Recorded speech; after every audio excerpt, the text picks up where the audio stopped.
नमस्कार दोस्तों, स्वागत है आपका सौरभ एजुकेशनल प्रो में। तो आज हम 3 अगस्त के एमसीक्यूज़ देखेंगे। कल के करंट अफेयर जो रहे हैं उनके बेस पर जो भी हैं उनको डिस्कस करेंगे डिटेल में, हिंदी और इंग्लिश दोनों में। अगर जो आपको ये सेशन पसंद आए तो प्लीज़ चैनल को लाइक कीजिए और शेयर कीजिए वीडियो को, और चैनल को सब्सक्राइब कीजिए और वीडियो को लाइक कीजिए और शेयर कीजिए ज़्यादा से ज़्यादा। तो चलिए शुरू करते हैं आज का सेशन। तो आज का पहला क्वेश्चन है, who has been appointed as the chairman cum managing director of oriental insurance. Oriental insurance के अध्यक्ष है प्रबंध निदेशक के रूप में किसे नियुक्त किया गया है? तो ये किया गया है SN राजेश्वरी जी को। एक्सप्लेनेशन देखते हैं इसकी। कार्मिक लोक शिकायत और पैनल मंत्रालय ने SN राजेश्वरी को ओरिएंटल इंश्योरेंस कंपनी लिमिटेड का सह अध्यक्ष प्रबंध निदेशक नियुक्त किया है। वह वर्तमान में new India insurance company limited के महाप्रबंधक के रूप में सेवारत हैं। वह अपनी सेवानिवृत्ति की तारीख यानी 31 मई 2022 तक पद पर कायम रहेंगी। ओके, जो oriental insurance of company limited है, यह एक सार्वजनिक क्षेत्र की सामान्य बीमा कंपनी है और इसका जो हेडक्वार्टर है वो नई दिल्ली में है। नेक्स्ट क्वेश्चन देखते हैं। विच स्टेट और union territory has employed aerial seeding technique to improve green cover in the Aravalli area. तो किस राज्य या केंद्र शासित प्रदेश ने अरावली क्षेत्र में हरित आवरण को बेहतर बनाने के लिए एरियल सीडिंग तकनीक को नियोजित किया है? तो ये किया है हरियाणा ने। तो एक्सप्लेनेशन देखते हैं इसकी। हरियाणा वन विभाग ने अरावली क्षेत्र में हरित आवरण में सुधार के लिए हाल ही में एक एसएस तकनीक पर काम किया है। एक रोपण तकनीक जिसमें हवाई जहाज, हेलीकॉप्टर, ड्रोन सहित हवाई उपकरणों का उपयोग कर जमीन पर सीड बॉल का छिड़काव किया जाएगा। ठीक है, सीड बॉल मिट्टी, खाद और 4 अन्य घटकों के मिश्रण से एक बीज होते हैं। कोटिंग हवा में फैलने के बजाय पूर्व निर्धारित स्थान पर छोड़ने के लिए बीजों के लिए आवश्यक वजन प्रदान करती है ये कोटिंग। ओके, चलिए नेक्स्ट देखते हैं। What is the name of the first solar ferry that won the Gustav Troop Award? Gustav Troop award जीतने वाले पहला सौर नौका का क्या नाम है? तो इसका नाम है आदित्य। एक्सप्लेनेशन देखते हैं इसकी। तो इलेक्ट्रिक बोट्स और बोटिंग में उत्कृष्टता के लिए गुस्टेव ट्रोव अवार्ड जीतने वाली सौर नौका का नाम है आदित्य। नौका ने 2017 में केरल के वेम्बनाड बैकवाटर में परिचालन शुरू किया। नौका ने भुगतान के लिए यात्री सेवा के लिए विकसित किए गए घाटों में की श्रेणी में सर्वश्रेष्ठ इलेक्ट्रिक बोट का अवार्ड जीता। इसे नवाल्ड बोट द्वारा विकसित किया गया है। ओके, नेक्स्ट देखते हैं। What is the theme for the world day against trafficking 2020? तो 2020 के खिलाफ विश्व दिवस के लिए क्या विषय है? ओके, ट्रैफिकिंग के लिए। ठीक है, तो इसका है to action committed to the cause working on the front line to end human trafficking. Explanation देखते हैं। 2020 के खिलाफ विश्व दिवस के लिए इसकी थीम है मानव तस्करी को समाप्त करने के लिए फ्रंट लाइन पर काम करना। और जो मानव तस्करी होती है उसके लिए उत्तरदाताओं पर जोर देना। पहले उत्तरदाता तस्करी पीड़ितों की पहचान, समर्थन, परामर्श और न्याय के लिए विभिन्न क्षेत्रों में काम करते थे और तस्करों की अशुद्धता को चुनौती देते थे। तो जो ह्यूमन ट्रैफिकिंग होती है उसके लिए है ये। क्या थीम है, इसको एक बार देख लेते हैं दोबारा। इसकी थीम है working on the front line to end trafficking, human trafficking and emphasis on the first responders to human trafficking. Okay, चलिए नेक्स्ट क्वेश्चन देखते हैं। Who has been awarded the Karmaveer Chakra award by global fellowship award? तो global fellowship award द्वारा करमवीर चक्र पुरस्कार से किसे सम्मानित किया गया? तो ये किया गया है सुनील YDV SS को। देखते हैं इसकी एक्सप्लेनेशन भी। तो सुनील यादव SS को ग्लोबल फेलोशिप अवार्ड द्वारा करमवीर चक्र अवार्ड से सम्मानित किया गया है, जो कि इंटरनेशनल कॉन्फेडरेशन ऑफ NGO और संयुक्त राष्ट्र द्वारा स्थापित किया गया था। उन्हें अपने टेलीग्राम चैनल SS मोटिवेशन के माध्यम से समाज में योगदान के लिए पुरस्कार से सम्मानित किया गया है। ओके, चलिए देखते हैं next. Which insurance company has started the बहुत ज़रूरी है कैंपेन। तो किस बीमा कंपनी ने बहुत ज़रूरी है अभियान शुरू किया? तो ये किया है भारतीय एक्सा लाइफ इंश्योरेंस कंपनी ने।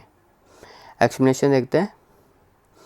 तो जो भारतीय एक्सा लाइफ इंश्योरेंस कंपनी है उसने बहुत ज़रूरी है कैंपेन शुरू किया है। यह अभियान कर्नाटक और महाराष्ट्र के किसानों को उनकी उपज सुरक्षा और वित्तीय सुरक्षा के बारे में सहायता और प्रेरित करने के लिए एक फसल बीमा का अभियान है। भारतीय AXA general life insurance AXA के बीच एक संयुक्त उद्यमी कंपनी है जो दुनिया की सबसे बड़ी बीमा कंपनी में से एक है और भारतीय इंटरप्राइज भारत के सबसे बड़े व्यापारिक समूह में से एक है। ओके, नेक्स्ट देखते हैं।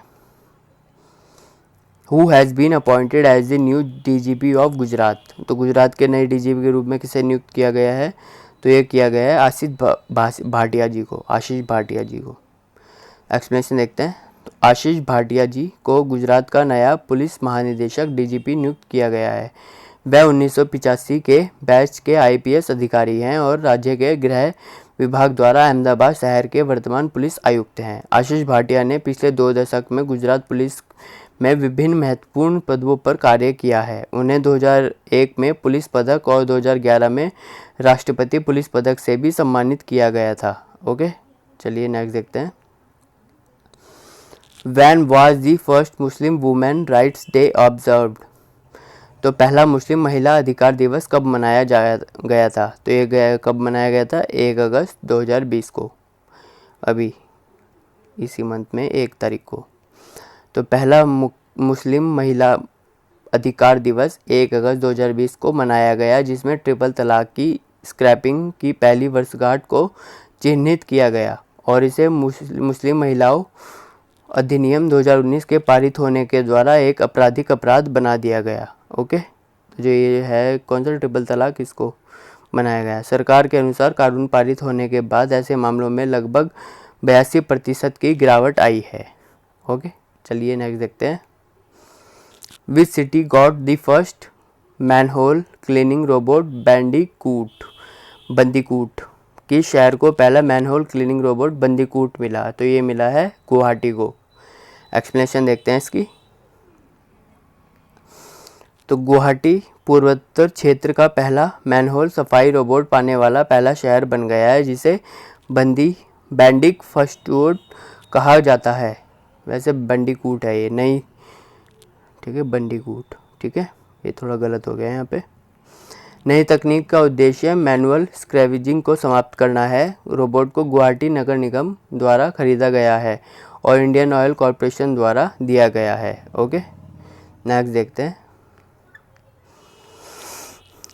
District of which state has top the aspirational district ranking of NITI Aayog. तो किस राज्य के जिले ने नीति आयोग के आकांक्षात्मक जिला रैंकिंग में शीर्ष स्थान प्राप्त किया है? तो ये किया है छत्तीसगढ़ के एक जिले ने। देखते हैं एक्सप्लेनेशन में कौन सा जिला है वो। तो छत्तीसगढ़ के बीजापुर जिले को आकांक्षात्मक जिलों की सूची में पहले स्थान पर रखा गया है, जो फरवरी 2020 से जून की अवधि के लिए national institute for transforming India द्वारा रैंक किया गया है। दूसरे स्थान पर मेघालय में रिभोई और तीसरे स्थान पर उत्तर प्रदेश के बहराइच का कब्जा रहा है। ओके, नेक्स्ट देखते हैं। तो who has been appointed as the group CEO and MD of ICRA. तो आईसीआरए के सीईओ और एमडी के रूप में किसे नियुक्त किया गया है? तो ये किया गया एन शिवरमन जी को। एक्सप्लेनेशन देखते हैं। एन शिवरमन जी को आईसीआरए इकरा लिमिटेड के निदेशक मंडल द्वारा, इकरा लिमिटेड जो है कि इसकी फुल फॉर्म है credit rating agency. Okay, Indian credit rating agency है इसकी, ऑफ इंडिया लिमिटेड। तो इनको किया गया है, किनको? एन शिवरमन जी को 3 अगस्त को नियुक्त किया गया है। एन शिवरमन का कार्यकाल आवश्यकता और आपसी सहमति के अधीन 2 साल के लिए और बढ़ाया जा सकता है। वह विपुल अग्रवाल के कार्यभार को ग्रहण करेंगे, जिन्हें 1 जुलाई 2019 को अंतिम मुख्य परिचालन अधिकारी नियुक्त किया गया था। ओके, नेक्स्ट देखते हैं। Who has been appointed as the private secretary to prime minister Narendra Modi. तो प्राइम मिनिस्टर जो नरेंद्र मोदी जी हैं, उनको निजी सचिव के रूप में किसे नियुक्त किया गया है? तो ये किया गया हार्दिक सतीश चंद्र शाह जी को। एक्सप्लेनेशन देखते हैं। तो हार्दिक सतीश चंद्र शाह को प्रधानमंत्री नरेंद्र मोदी के निजी सचिव के रूप में नियुक्त किया गया है। हार्दिक सतीश चंद्र शाह की नियुक्ति 30 जुलाई को कैबिनेट की नियुक्ति समितियों द्वारा मंजूरी दे दी गई थी। वह गुजरात कैडर के एक IAS अधिकारी हैं और वर्तमान में प्रधानमंत्री कार्यालय में उप सचिव के रूप में कार्यरत हैं। तो इनको क्या बनाया गया है? इनको बनाया गया है इनका निजी सचिव। Okay, personal private secretary. Okay, next देखते हैं। तो इतना ही था आज का सेशन। तो अगर जो आपको ये पसंद आया तो प्लीज़ लाइक कीजिए, शेयर कीजिए वीडियो को और प्लीज़ चैनल को सब्सक्राइब कीजिए। Thank you so much.